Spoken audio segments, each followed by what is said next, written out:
दिल्ली के हरियाणा भवन में दिन भर मुस्लिम राष्ट्रीय मंच की एग्जीक्यूटिव कमेटी की मीटिंग हुई। उस मीटिंग के बाद शाम में एक पुस्तक का विमोचन किया गया, बुक लॉन्च हुई जिसका नाम है भारतीय मुसलमानों की गौरव गाथा।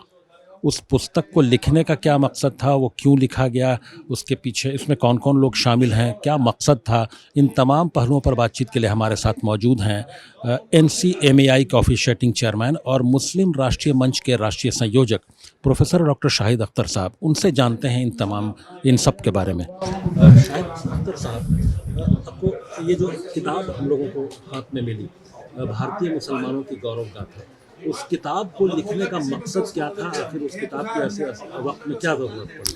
देखिए, किताब के यजेंद्र यादव जी जयपुर के उन्होंने एक इच्छा जाहिर की थी कि मुसलमानों ने क्या जो उन्होंने कुर्बानी देश के लिए दी है, आज़ादी से पहले और आज़ादी से बाद में जो अभी भी लोग जो काम कर रहे हैं, उनके लिए किताब लिखने की उनको एक ज़रूरत महसूस हुई। तो उन्होंने फिर डॉक्टर इंद्रेश कुमार जी से मुलाकात की और हम सबसे मिलकर उन्होंने बात की। तो उनके पास पहले ही से किताब के सिलसिले में बहुत सारे आइडियाज़ थे, लेकिन जब उनके आइडियाज़ को सुना और किताब में जिस तरह से उन्होंने शामिल की है, अशफाकुल्ला खान साहब आज़ादी के पहले से लेकर जाकिर हुसैन साहब, APJ अब्दुल कलाम तक, कैप्टन आबिद अली, अल्लाह बख्श, खान अब्दुल गफ़्फ़ार खान, ऐसे जो शरीके मुस्लिम कम्युनिटी के लोग हैं, उसके साथ में जो इस अभी के दौर में जो मुसलमान जो काम कर रहे हैं, उनको भी इन्होंने जगह दी है। और इसका पर्पस एक है कि ऐसे मुसलमान जो कि वतन और वतनियत से इसे हिंदुस्तानी थे हैं और रहेंगे, उसको फोकस किया गया है।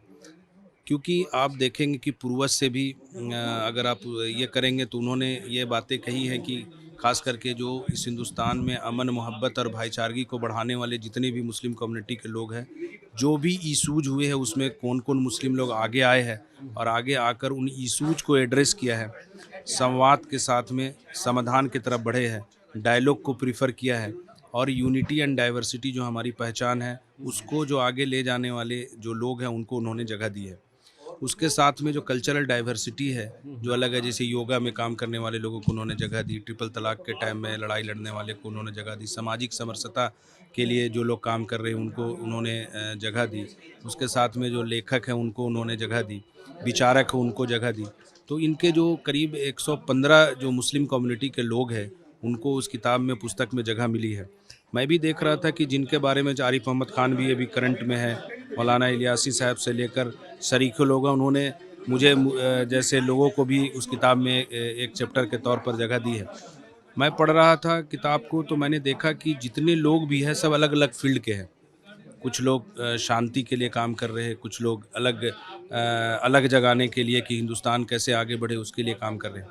इन सब बातों में एक बात तो कॉमन है, ये जितने लोग भी है ये सारे लोग जो है वो इशूज को एड्रेस कर रहे हैं और वतन से, वतनियत से, तहज़ीब से ये सब भारतीय है और भारतीय होने के नाते आगे की जो मुस्तकबिल है वो भारत को आगे ले जाने वाले लोगों में से है कि कैसे भारत आगे जाए, उसके लिए सभी लोगों ने किताबों में अपनी बात लिखी और उनके कंट्रीब्यूशन उसमें लिखे हुए हैं। लोगों को शामिल किया गया है इस किताब में, जो जो लोग हैं, जो इतिहास, मतलब अगर हम पास्ट की बात करें, आज़ादी के पहले से लेकर आज तक टोटल कितने लोगों को शामिल किया गया? देखिए, 115 लोग इसमें शामिल है और मैंने आपको बताया कि सभी फील्ड से लिए गए, सभी कुछ 1-2 स्टेट को छोड़कर सभी स्टेट से लोगों को लिए हैं।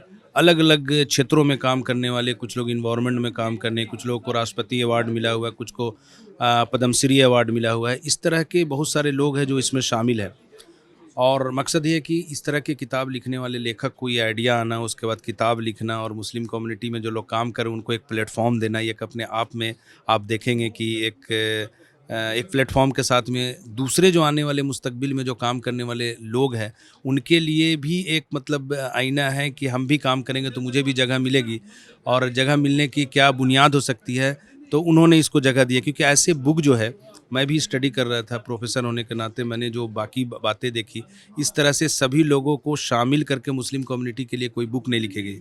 चाहे अलग अलग लेवल पे बुक लिखी गई है, चाहे सिंगल पर्सनालिटी के बारे में लिखी गई होगी या उलमा हजरात कोई किताब लिखे होंगे या मुसलमानों के जो योगदान और बलिदान है उनके बारे में कोई किताब लिखी गई होगी। लेकिन अभी तक मुस्लिम के जो कंट्रीब्यूशन है उनको गौरव गाथाएं के तौर पर अलग अलग जो जो लोग हैं, जैसे योगा में कोई एक्सेल किया तो उनके बारे में लिखा गया।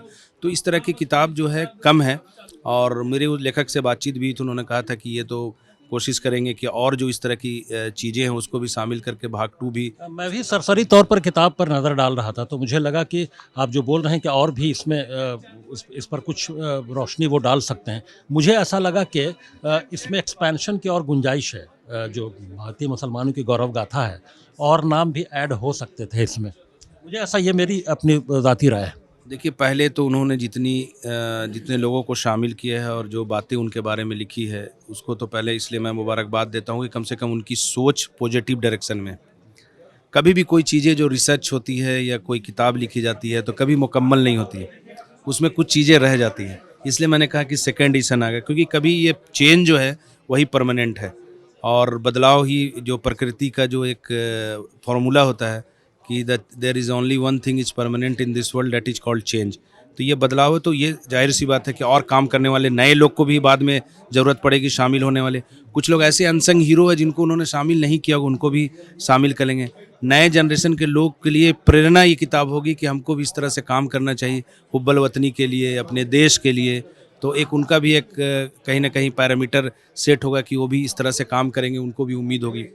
तो मुझे लगता है कि एक पॉजिटिव माइंड के साथ में उन्होंने जो एक किताब लिखी है उसकी सराहना होनी चाहिए, क्योंकि positive mind leads to a positive behaviour, and positive behaviour results in better social relation.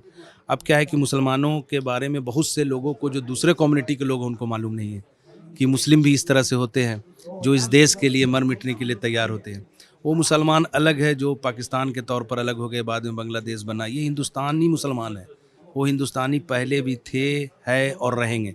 इसमें कहीं पे कोई डाउट है ही नहीं है। ये उन मुसलमानों की को गौरव गाथाओं को इस किताब में जगह दी गई है। तो ये बात जो है इसलिए भी बहुत महत्वपूर्ण है कि कहीं कहीं लोग जो नफ़रत और कट्टरता वाले जो लोग हैं, वो मुस्लिम के कंट्रीब्यूशन को उस हिसाब से नहीं देख पाते हैं किसी वन। तो ये किताब एक सेतु का भी काम करेगी कि दूसरे कम्युनिटी लोगों को भी जब मालूम होगा कि ये तो हिंदुस्तानी मुसलमान ऐसे होते हैं जो वतन से, वतनियत से और अपने तहज़ीब से, अपने करैक्टर और किरदार से ये हिंदुस्तानी थे, हिंदुस्तानी हैं और हिंदुस्तानी रहेंगे। तो ये गौरव गाथाएँ जो मुसलमानों को, सिर्फ़ ये मुसलमानों के लिए नहीं है, ये उन करोड़ों भारतीयों के लिए है जो इस किताब को पढ़कर कुछ सीख लेनी चाहिए, और उनको ये बात भी समझना चाहिए कि इस देश में नफ़रत कट्टरता की कोई जगह नहीं है। हम पहले भी तहज़ीब से, पुरखों से, वतन से, संविधान से, झंडा से हम सबसे एक थे, एक है और एक रहेंगे। ये वननेस का जो है कहीं न कहीं किसी कम्युनिटी बेस को कोई अगर बातें कहने वाली बात होती है तो ये किताब उसको नकारेगी, और ये किताब आईना होगी कि देखिए इसमें 115 लोग शामिल हैं जो आज़ादी से पहले, आज़ादी के बाद के लोग हैं, जो इस मुल्क पे मर मिटने वाले लोगों में से है। तो ये एक बहुत बड़ी बात है। मैं इसको बोल रहा हूँ कि मैं आज भी देख रहा हूँ तो कुछ लोग आए थे जो अशफाकुल्ला खान साहब के बारे में जब बात हो रही थी, उनको कैसे मतलब ये हुआ, उनकी जो बातें हैं उन्होंने सुना, या अल्लाह बख्श साहब के बारे में सुना, या खान अब्दुल गफ़्फ़ार साहब के बारे में सुना। तो ये सब एपीजे अब्दुल कलाम हमारे लिए मिसाल है, कसाब नहीं है। तो इस तरह की बातें जो है तो ये लोगों को मालूम है, तो जो दूसरे कम्युनिटी के लोग हैं जब ये जानते हैं, हो सकता है कि अनभिज्ञता के कारण वो नहीं जान पाते, तो लगता है नहीं ये मुस्लिम कम्युनिटी का जो चेहरा पेश किया जाता है वो चेहरा वो नहीं है। ये मुस्लिम कम्युनिटी जो है वो उनकी पहचान, आइडेंटिटी जो है वो भारतीय है, और जब भारतीय की आइडेंटिटी होती है तो मज़हब से उठकर फिर सब चीज़ें ख़त्म हो जाती है, और फिर सब लोग जो है भारतीय के नाम से जाने जाते हैं, वतन के नाम से जाने जाते हैं। तो ये जो किताब कहीं न कहीं, मैं आपको बता रहा हूँ कि इसको, मिथक को जो तोड़ने वाली जो बात है, जहाँ कट्टरता नफ़रत को ख़त्म करने वाली, जो मुसलमानों के ऊपर में जो बोलते हैं कि कैसे मुसलमान है, तो ये कोई लोग ये किताब खरीद के बोल सकते हैं कि भारतीय मुसलमान ऐसे होते हैं, और ऐसे है। कुछ लोगों की बातों को पूरा नैरेटिव नहीं तैयार किया जा सकता है। ऐसे तो कुछ और लोग भी, दूसरे कम्युनिटी के भी लोग हैं, उनके बारे में भी कुछ बातें होती है। तो ये एक आईना होगा। आज 115 लोगों के तौर पर आई है, कल और लोगों के पास में। ये ऐसे मैं चाहता हूँ कि जो इस हिंदुस्तान में जो ऐसे लोग जो इस तरह का काम कर रहे हैं, उनको और जगह, प्लेटफॉर्म मिलनी चाहिए। जी, बहुत बहुत शुक्रिया। आपने बहुत विस्तार से इन तमाम चीज़ों को बताया, तमाम बातों को बताया कि अभी जो नाम आया है उसको और एक्सपैंड किया जा सकता है, दूसरा एडिशन आ सकता है, और जो बहुत सारे अनसंग हीरोज़ हैं उनको इसमें शामिल किया जा सकता है। और सबसे अच्छी और पॉजिटिव बात यह है कि जो हम जिस तरह के अनेकता और एकता की, अनेकता में एकता की बात करते हैं, उसमें मुसलमानों का चेहरा क्या है, मुसलमानों की शबीह क्या है, उनकी छवि जो एक तरह की बनाई जाती है ख़ास तरह की, उससे उसको तोड़ने में काफ़ी मदद मिलेगी कि जब लोग जानेंगे इस किताब को पढ़ कर कि आज़ादी के पहले से लेकर आज तक मुसलमानों का क्या कंट्रीब्यूशन रहा है और कौन कौन लोग किस तरह के राष्ट्रवादी मुसलमान रहे हैं, देश के लिए मर मिटने वाले लोग रहे हैं, तो यकीनन एक जो मिथक है जो सर के प्रोफेसर शाहिद अख्तर साहब ने कहा वो ज़रूर टूटेगा। कैमरामैन धर्मेंद्र के साथ खालिद रज़ा खान, दिल्ली। हमारी वीडियो आपको पसंद आए तो लाइक कीजिए, शेयर कीजिए और सब्सक्राइब कीजिए। साथ ही कमेंट बॉक्स में अपनी राय भी जरूर दें।